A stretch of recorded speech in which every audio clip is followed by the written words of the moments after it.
J'ai envie de proclamer la paix sur vos vies, la paix de Dieu, la bénédiction de Dieu, la grâce de Dieu. Sans moi, disait-il, vous ne pouvez rien faire. N'essayez pas. Vous ne pouvez rien faire. Ni la sagesse humaine, ni les dons naturels, ni quoi que ce soit ne pourront nous faire pénétrer les choses de Dieu, puisque c'est par grâce et surtout par la puissance de Dieu qu'on les pénètre, par le Saint-Esprit. Je vous lis le texte de base qu'on peut trouver en Colossiens 2:7 et 2:10 aussi. Ainsi donc, comme vous avez reçu le Seigneur Jésus-Christ, marchez en lui, tant enraciné et fondé en lui, et affermi par la foi. Enraciné, fondé en lui. Affermi par la foi. Colossiens 2:10, par votre union avec lui, vous êtes pleinement comblés. Alors, je ne peux pas introduire ce message sans faire un court survol du monde dans lequel on est, qui va à sa perte, on le sait, mais de quelle manière? Et si on veut connaître bien souvent l'avenir, il faut regarder le passé, notamment dans les choses bibliques. Et on découvrira que Babylone et l'esprit de Babylone est toujours bien réel. Si la ville de Babylone n'existe plus telle qu'on l'a connue au début, avec son roi Nimrod, l'esprit qui l'animait, la puissance qui l'animait, non seulement existe encore, mais a décuplé sa puissance. On le sait, la Bible le prédit, les derniers temps seront des temps très mauvais. Il faut qu'on le sache, il faut qu'on se le rappelle. L'amour du plus grand nombre se refroidira et l'esprit de l'Antichrist va travailler de plus en plus fort pour introduire dans l'Église l'apostasie. Et je ne parle pas seulement des églises institutionnelles, je parle aussi de nos églises à nous, de nos familles. Il va s'acharner pour faire entrer des choses profanes afin que nous tombions dans l'apostasie. Il faut le savoir. Nous avons besoin que le Saint-Esprit nous le rappelle. Et cette parole est tellement d'actualité. Prépare-toi à la rencontre de ton Dieu. Ça veut dire, au-delà de tout ce que tu crois dans ta vie comme étant prioritaire, sache que la priorité des priorités est celle que tu dois transmettre à tes enfants et à tes petits-enfants et de génération en génération, c'est de se préparer au retour du Seigneur, de se préparer à rencontrer le Seigneur, de se préparer. Et je pense même que ça va avant l'évangélisation du monde, qui est tout aussi importante évidemment. Mais nous avons une responsabilité. Si Dieu a tout accompli, nous avons notre responsabilité. Cet esprit de l'Antichrist est là. Lorsque nous nous élevons un petit peu et que nous contemplons d'une manière un peu globale ce qui se passe dans le monde, nous ne pouvons que trembler parce que il est à l'œuvre d'une manière phénoménale, que ça soit dans le pouvoir politique, que ça soit dans le pouvoir de la santé, que ça soit dans le pouvoir financier, commercial, etc., industriel. Il est présent comme jamais. Et c'est exactement ce qu'il veut remettre, ce qu'il veut, même pas remettre, mais multiplier, c'est ce qui se passait à Babylone à l'époque. C'est-à-dire, on le voit dans l'Apocalypse, ce monde de l'industrie et du commerce qui doit nous captiver et qui doit absolument rendre captives nos pensées dans quelque chose qui n'est pas céleste. Le monde industriel, le monde du profit, le monde sans cœur, sans foi ni loi, qui a pour but même pas de gagner le monde, mais le commerce des âmes. Et c'est bien le but que s'était donné Nimrod au début de l'humanité avec Babylone et sa tour de Babel, c'était le commerce des âmes. Vous pouviez venir à Babylone avec votre religion, avec votre façon de vivre, pourvu que vous vous soumettiez à la loi de la ville. Et là, tout allait bien. Vous pouviez même, à un moment donné, ils avaient le culte à l'Éternel. Lorsqu'ils ont été captifs à Babylone, et même, ils étaient tellement bien qu'il n'y a que 10% qui sont rentrés du temps de Néhémie, les autres sont restés à Babylone. Tant cette séduction puissante par l'esprit de l'Antichrist était présente, et c'est la même qui est présente aujourd'hui. C'est la même qui est présente aujourd'hui, plus que jamais. Le commerce des âmes. Ce qu'il veut, c'est ravir les âmes. Ce qu'il veut, c'est rendre captifs les âmes. Nous pouvons fréquenter autant d'églises que nous voulons. Si notre âme est captive par l'esprit de Babylone, alors nous serons en position de faiblesse. Et pourquoi je dis ça? Parce que les fléaux qui vont s'abattre sur le monde et tout ce que Dieu a en réserve pour éprouver les habitants de la terre vont avoir lieu sur les croyants, sur les non-croyants. Regardez le Covid. Et de la même manière qu'il y a eu des drames dans des familles chrétiennes, il y en aura encore si notre maison n'est pas fondée sur le roc. Et les tempêtes vont se faire de plus en plus fortes, parce que la tempête a pour but d'ébranler et d'éprouver les choses qui sont profanes dans ce monde, les choses qui ont été construites, édifiées, comme à l'époque la ville de Babylone, qui ont été édifiées sur les fondements démoniaques. Il faut savoir que la ville de Babylone était gouvernée par Nimrod, qui était puissamment fortifié par les démons.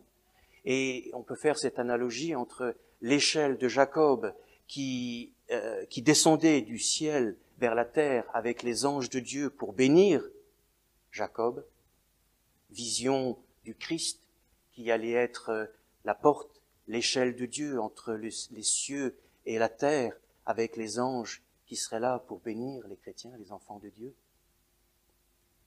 Un parallèle avec la tour de Babel, qui elle est une singerie, une imitation de cette échelle de Jacob, qui a pour but aussi de gagner le ciel, mais de rejoindre le ciel, mais sans la puissance de Dieu, sans Dieu, simplement par la sagesse des hommes.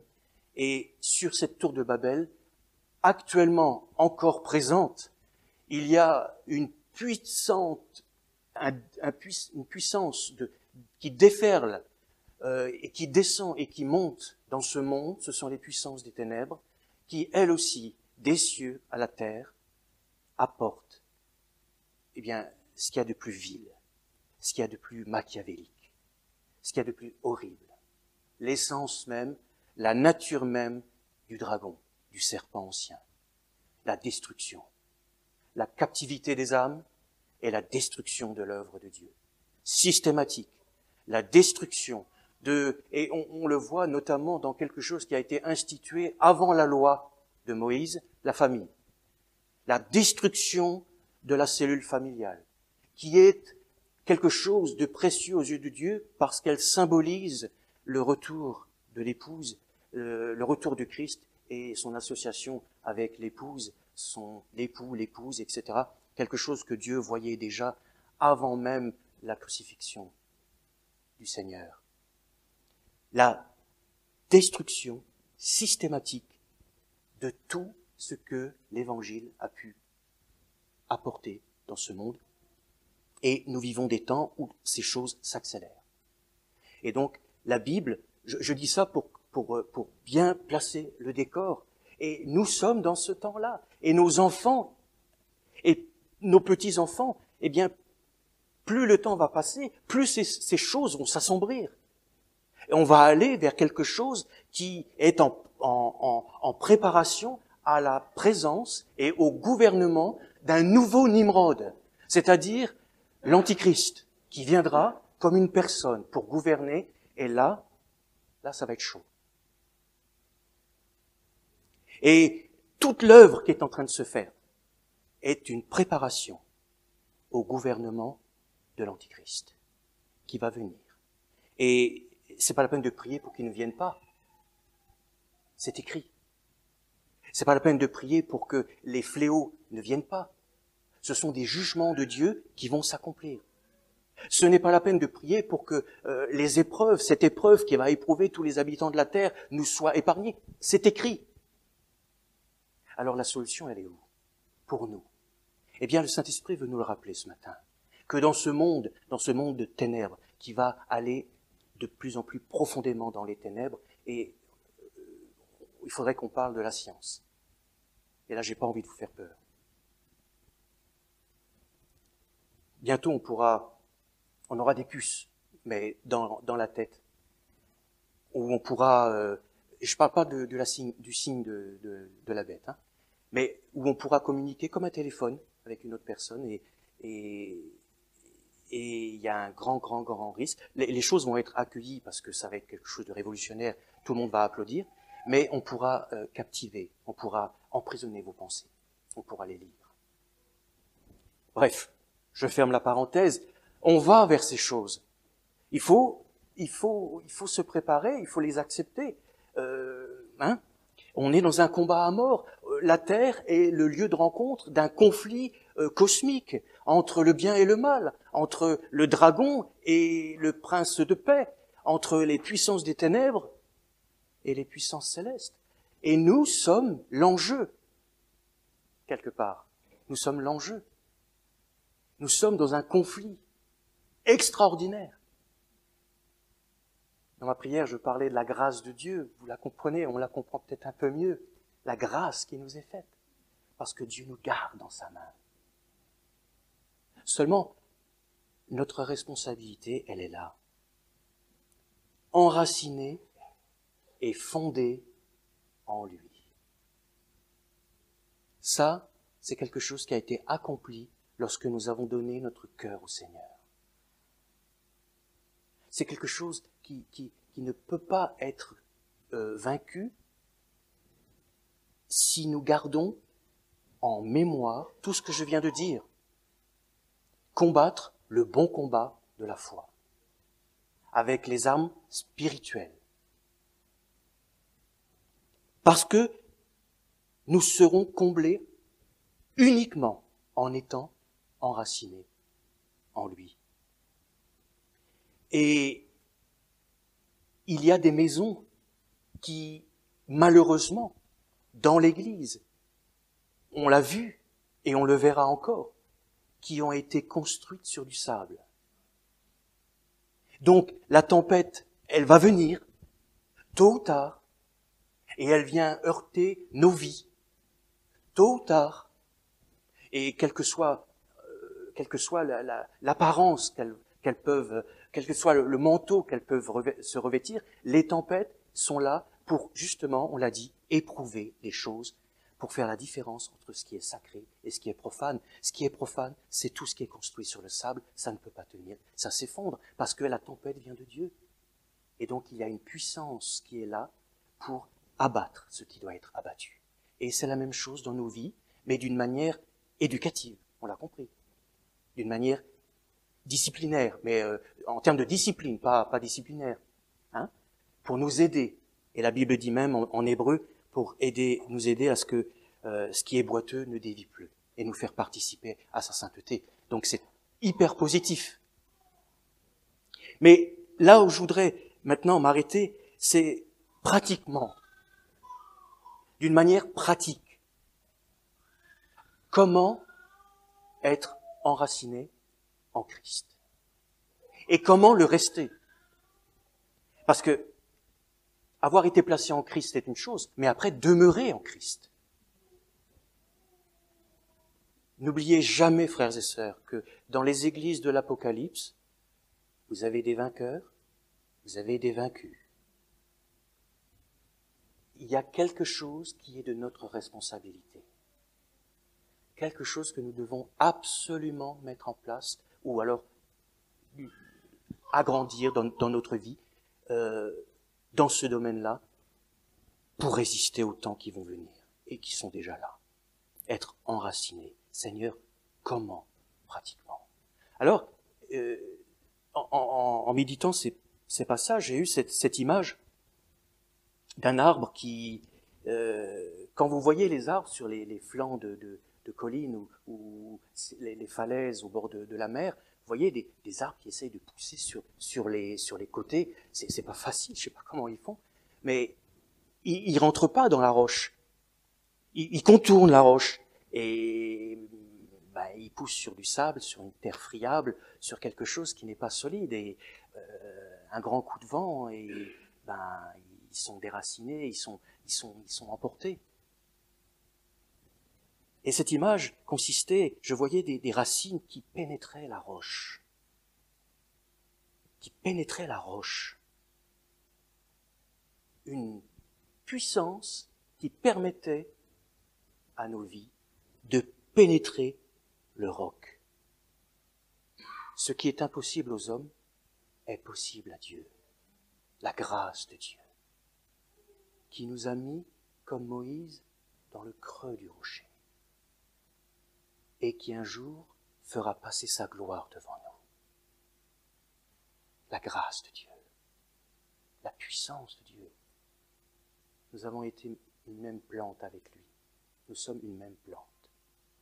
Et je voyais ces racines, par la puissance de Dieu, pénétrer la roche, et cet arbre prenait vie, portait du fruit, non pas parce qu'il était par lui-même quelque chose, ou parce qu'il se servait de Dieu, mais parce que le rocher des siècles lui donnait toute la vie, tout ce dont il avait besoin. Et outre tout ce dont il avait besoin, il y avait une chose dont l'arbre avait besoin, c'est de rester inébranlable dans les temps qui allaient venir. Inébranlable. Oh, le vent viendra, les feuilles tomberont, il sera secoué, détrempé, quelques branches de cassées. Oh, peut-être qu'il pliera un petit peu aussi. Moi, je plie souvent. Mais inébranlable, indéracinable, bâti sur le roc, bâti sur le roc, bâti en Christ, en lui. Et dans ces cas-là, toute la force et la puissance de Dieu passent dans cet arbre, qui est devenu un. C'est l'image du sarment sur le cep, il y a une fusion entre les deux, qui permet à la vie de Dieu de passer, la vie de résurrection, la vie éternelle. Cette vie d'après la crucifixion, oui, la résurrection, mais avec tout ce qu'elle comporte, c'est ça que je veux dire. Tout ce qu'il est pour nous. Notre sagesse, notre paix, notre joie, notre justice, notre sainteté, notre éternité. Il est notre guérison. Il est tout. Pleinement tout. Il est le tout accompli. Toutes les promesses qui sont en lui passent dans le sarment et lui donnent la vie et lui donnent de porter du fruit à la gloire de son nom. Et ces fruits-là, comme ils sont basés sur le roc, eh bien, lorsque la tempête viendra, eh bien, ces fruits tiendront et seront vraiment quelque chose à la gloire de Dieu, à la gloire de Dieu. Des fondations sur le roc, des fondations dans le roc, par la puissance de Dieu, par la puissance de Dieu. Et je me disais, pour terminer cette image, comme il faut absolument retrouver cette humilité. pour chercher encore la grâce de Dieu. Pas se croire supérieur, comme l'église de Laodicée qui pensait être arrivée, avoir besoin de rien. Elle savait pas, parce qu'à force elle était devenue aveugle. Elle savait pas qu'elle était pauvre, aveugle et nue. Elle avait besoin d'un collier. Elle avait besoin de la grâce. Et là encore, le Seigneur se tenait à ses côtés pour pouvoir lui offrir ce collier, si elle était demandeuse. Cette humilité dont David a fait preuve lorsqu'il a fait cette prière, ô Dieu, psaume 61, versets 1 à 3, ô Dieu, écoute mes cris, sois attentif à ma prière. Du bout de la terre, je crie à toi le cœur abattu. Qu'est-ce qu'il va dire là? Quelque chose de merveilleux. Conduis-moi sur le rocher que je ne puis atteindre. Il avait compris que sa sagesse, toute son intelligence, ses propres forces ne pouvaient rien. Il avait compris. Et ça l'a aidé à se tourner vers Dieu. Ça l'a aidé à plier le genou et à demander grâce, grâce, grâce à Dieu pour arriver sur ce rocher du salut, ce rocher éternel. Et quelqu'un racontait cette petite histoire que dans le désert, en Israël, les Bédouins plantaient leurs tentes dans les lits des rivières pour accéder plus facilement aux eaux. Mais il fallait faire attention parce que quand la saison des pluies arrivait, ils avaient intérêt à déménager. Logique.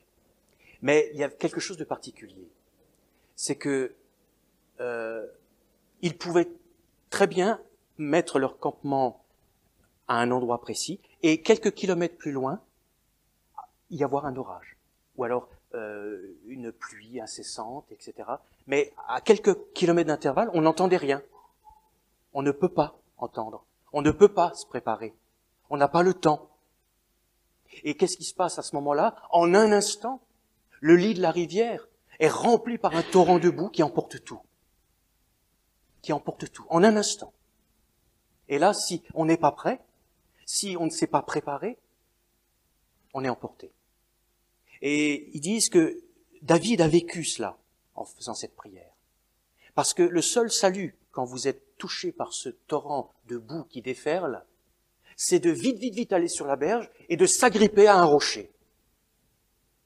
Et là, vous êtes sauvé. Voilà. Parce que seul le rocher pourra vous sauver. C'est pas vous, c'est le rocher. Et c'est une très belle image. Parce que David, dans son humilité, va demander à Dieu grâce. Parce que certainement aussi que lui pouvait s'élever, voir les temps dans lesquels il vivait, et se dire, mais c'est trop fort. Là, il va y avoir un torrent de boue qui va se déferler sur le monde, un terrain de choses abominables. Il faut que j'aille vite trouver un rocher pour mon salut. Parce que la nature humaine, elle est ce qu'elle est. Et il y a des moments, on a quelque part quelqu'un qui s'appelle Lot et qui, lui, il a des attirances pour le monde. La tentation est tellement grande, tellement forte. Et d'une manière homéopathique, j'allais dire, eh bien, l'esprit de l'Antichrist veut nous faire lâcher le rocher. Et croire que, eh bien, parce qu'on a été une fois greffé au cep, eh bien, on sera fidèle tout le temps par nos propres forces que celui, C'est quoi le verset? Prenne garde de tomber. Que celui qui se croit fort prenne garde. Prenne garde. C'est d'une manière imperceptible, cet esprit est à l'œuvre pour nous faire lâcher le rocher.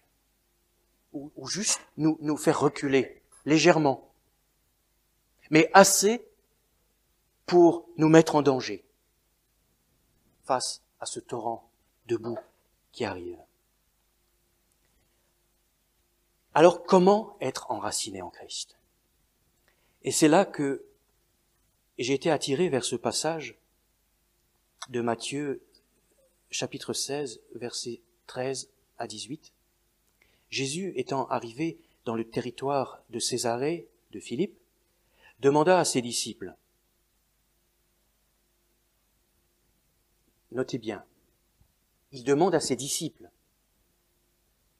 il ne demande pas à des étrangers, encore moins à des incroyants. Il demande à ses disciples, qui dit-on que je suis, moi le Fils de l'homme? Ils répondirent, les uns disent que tu es Jean-Baptiste, les autres Élie, les autres Jérémie, ou l'un des prophètes. Et vous, leur dit-il, qui dites-vous que je suis? Simon-Pierre répondit, tu es le Christ, le Fils du Dieu vivant. Jésus, reprenant la parole, lui dit, tu es heureux, Simon, fils de Jonas, car ce n'est pas la chair et le sang qui t'ont révélé cela, c'est mon Père qui est dans les cieux. Et moi, je te dis que tu es Pierre, et dans l'original, c'est tu es Pierre, et sur ce rocher, je bâtirai mon église. Et les portes du séjour des morts ne prévaudront point contre elle. Et là, nous avons les deux choses réunies. Soit je construis sur la sagesse, qui dit-on que je suis? Élie, Jérémie, Jean-Baptiste? On voit là que ça manque de conviction, ça manque de profondeur. Les racines ne sont pas dans le roc. Et Pierre de dire, mais tu es le Christ. Qu'est-ce qui s'est passé entre ces deux situations? Entre les uns qui disent, tu es Jean-Baptiste, tu es peut-être, voilà, et puis tout d'un coup, un Pierre qui arrive avec une conviction extraordinaire, tu es le Christ, tu as les paroles de la vie éternelle. Qu'est-ce qui s'est passé?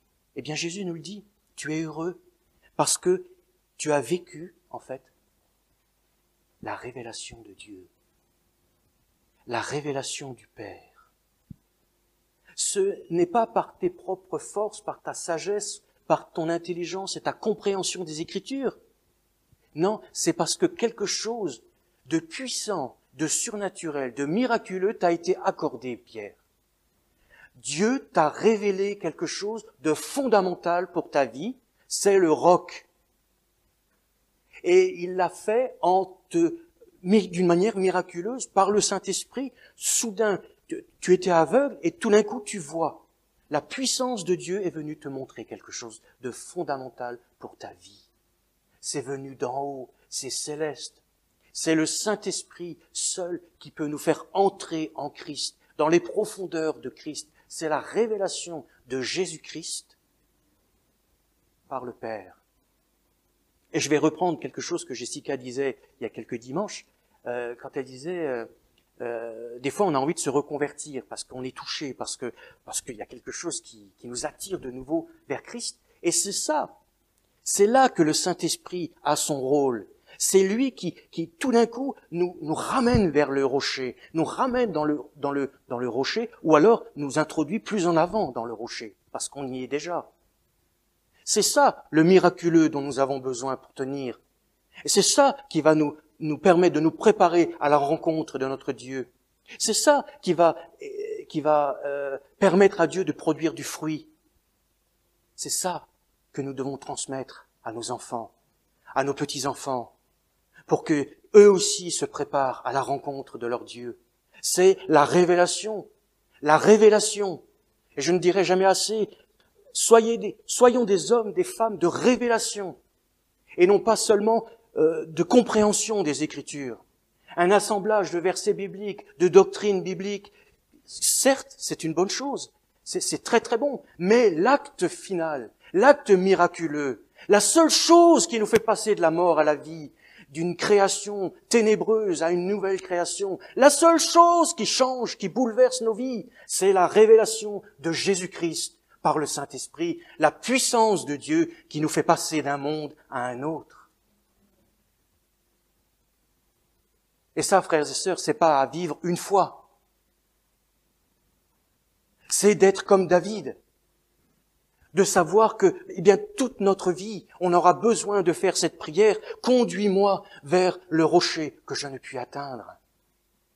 Conduis-moi, parce qu'il y a toujours des moments où je glisse vers Sodome et Gomorrhe, où je préfère mes plaisirs à la parole de Dieu. Il y a toujours, on est comme ça. Alors le Saint-Esprit, il remet les choses en ordre. Parce qu'on ne peut pas le faire. Et ça, c'est fantastique. C'est la grâce de Dieu. Il sait qu'on ne peut pas. Il sait.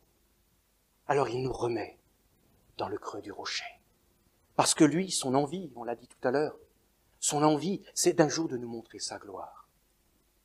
C'est comme ça. Il veut, parce qu'il sait déjà, il sait déjà dans l'éternité où sera notre place, qu'est-ce qu'on fera, il le voit déjà.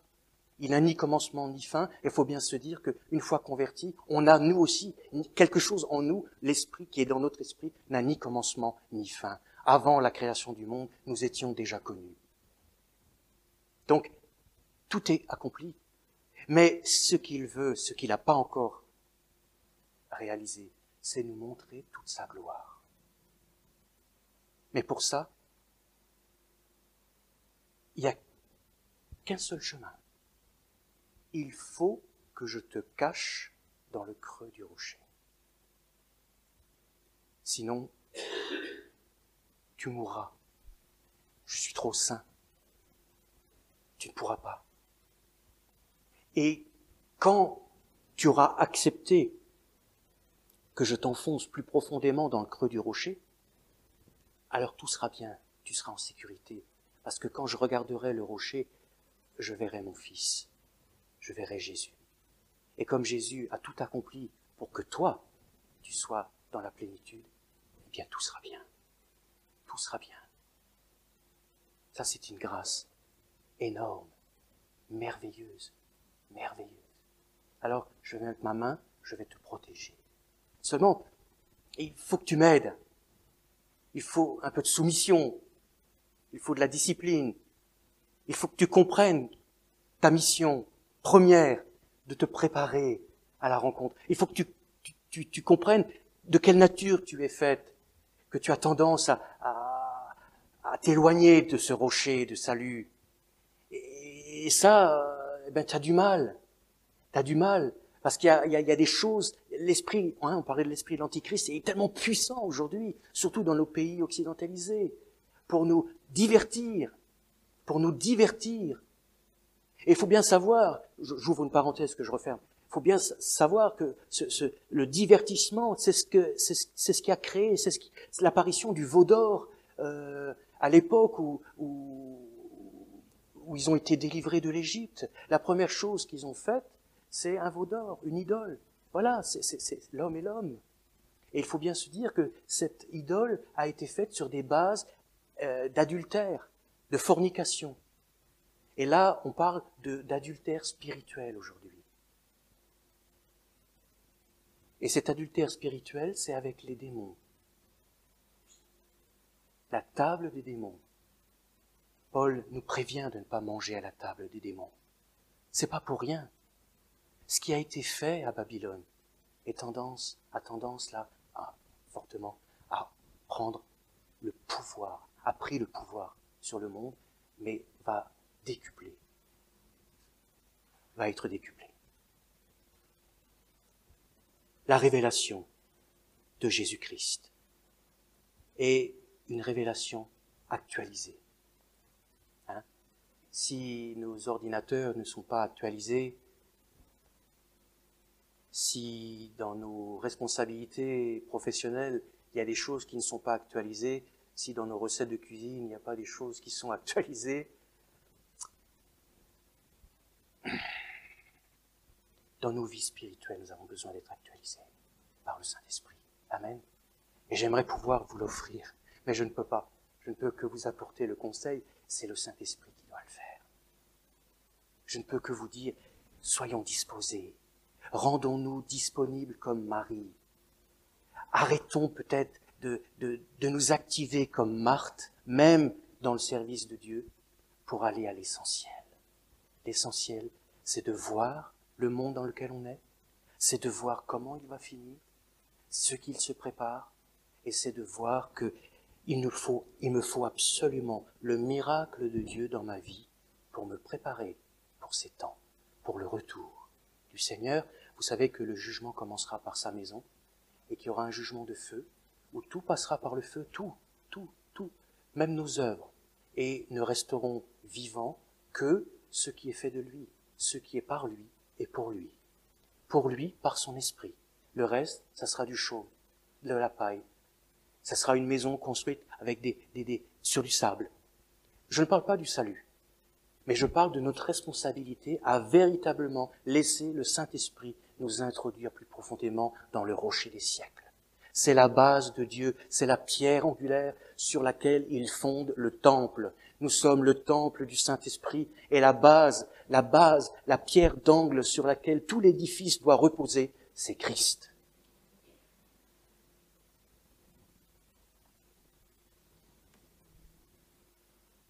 Le Seigneur est mon roc, il est ma forteresse, mon libérateur.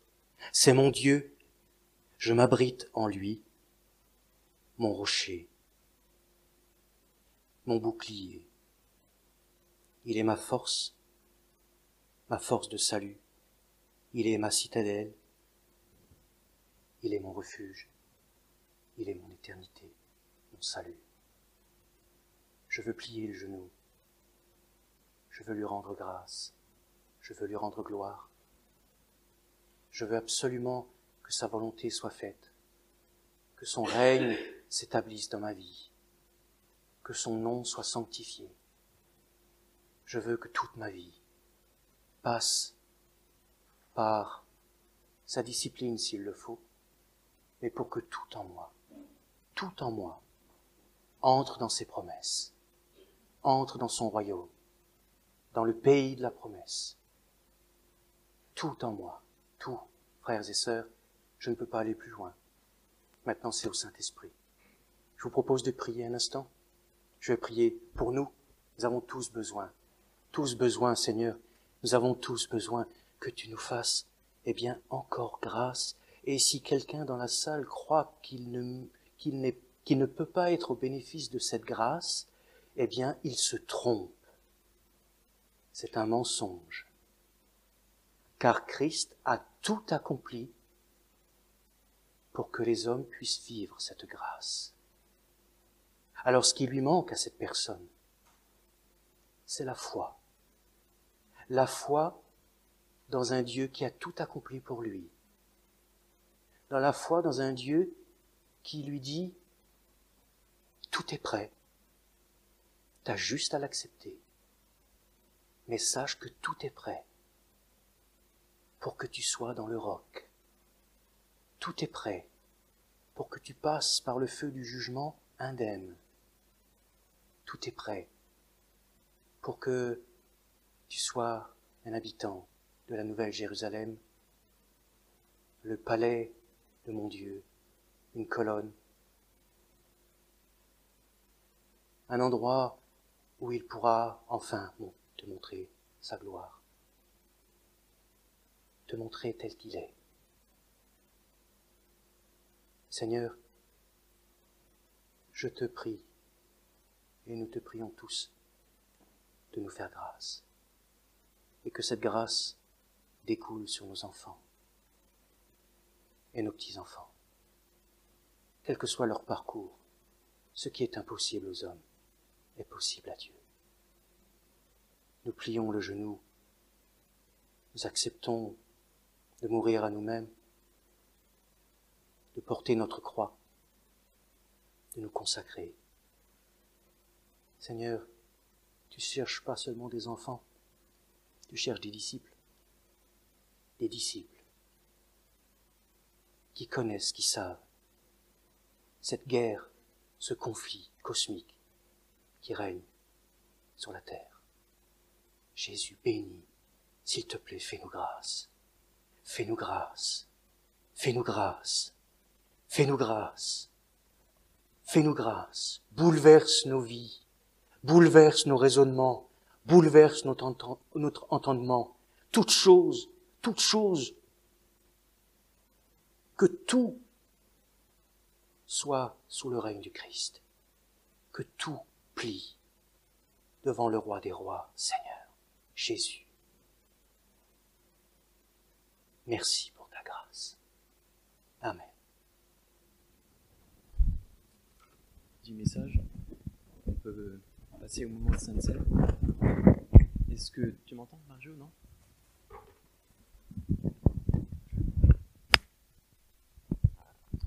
Vous m'entendez? Oui. Dans la continuité du message, on va pouvoir prendre un temps de Sainte Seine. Je vais peut-être demander à Marc, si tu veux bien, et Étienne, maintenant de m'aider. Et je vais commencer par lire un texte. Dans Jean. En vérité, je vous le dis, celui qui croit en moi a la vie éternelle. Je suis le pain de vie. Vos pères ont mangé la manne dans le désert et ils sont morts. C'est ici le pain qui descend du ciel, afin que celui qui en mange ne meure point. Je suis le pain de vie, je suis le pain vivant qui est descendu du ciel. Si quelqu'un mange de ce pain, il vivra éternellement. Et le pain que je donnerai, c'est ma chair, et je donnerai pour la vie du monde. En vérité, je vous le dis, si vous ne mangez pas la chair du Fils de l'homme, et si vous ne buvez de son sang, vous n'avez point la vie en vous-même. Celui qui mange ma chair et qui boit mon sang a la vie éternelle, et je le ressusciterai au dernier jour. Car ma chair est vraiment une nourriture, et mon sang est vraiment un breuvage. Vous pouvez vous approcher, mes frères. Effectivement,